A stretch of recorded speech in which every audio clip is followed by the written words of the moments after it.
quick comedy, a lot of wit. The audience has to stay on their toes. It's very quick, it's very bubbly. Our director likes to say that everyone has the impossibly right thing to say at the impossibly right time. So it's very sort of, they're real people and they have real things to say, but it's filtered through this sort of champagne bubble kind of existence. It's very interesting.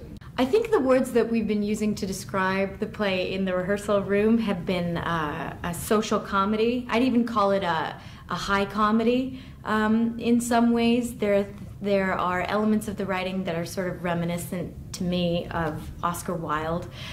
Sort of, you know, if you say everything with like a lifted eyebrow, it just gets a little bit funnier.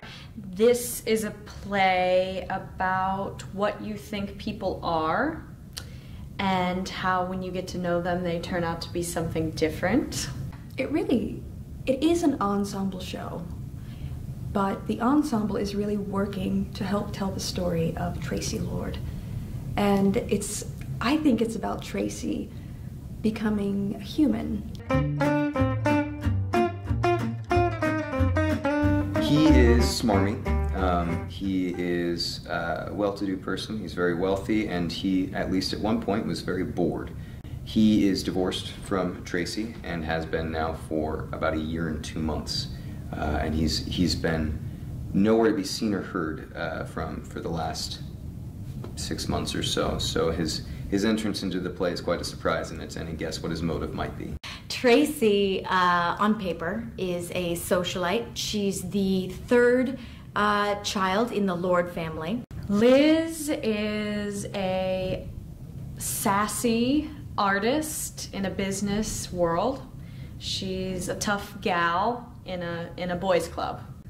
Dinah is basically a firecracker. He's a tower of a person. He's a coal miner. So he's like what you would picture, like this burly, buff, just a tree of a man. The rehearsal process has been a blast. Again, we haven't gotten to do a lot of comedies, so the fact that we're off the walls with our energy and the language is fast-paced, it makes for quite a bit of fun. Jerry's a great director, so he's a lot of fun. He lets you make decisions and choices on a whim. As long as you can justify it and it doesn't hurt anyone else, it's fine. It's got to be very freeing as an actor. It's very freeing. And then if he doesn't like it, it's like, okay, just try it like this. That's a great idea. I like it. Let's use what I did and what you did and combine it to create something. Our director uses a lot of musical metaphors in describing the pacing and the rhythm of the play. And I think the puzzle has been to figure out, okay, what's my instrument? And when am I playing loud? When am I playing soft? What tempo am I playing at? How do I affect the music when I enter? Do I smash in like percussion, or do I enter in slowly like a piccolo or something? Well, it's cold in Cleveland, and this will make you laugh and warm you up, so that's a big part of it. It's still going to be cold in March. I think it's important to look at because, you know, you're seeing the ideals of this woman and kind of the time and men and women and the relationships and how they're supposed to interact, and then you get to see it change.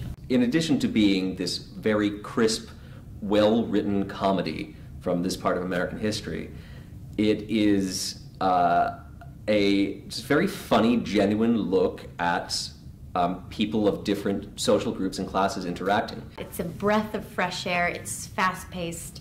You're going to come, you're going to laugh, you're going to leave feeling really great about life and about yourself. So I think that's why you should come see the play. The Philadelphia story is fun. It's fast. It's a journey about people who really want to be loved and really want to be seen for who they are, which I think everybody who comes and sees the show is going to understand. And I mean, really, it's fun. It's beautiful, and it's fun. How many times do I have to say it's fun? It's fun.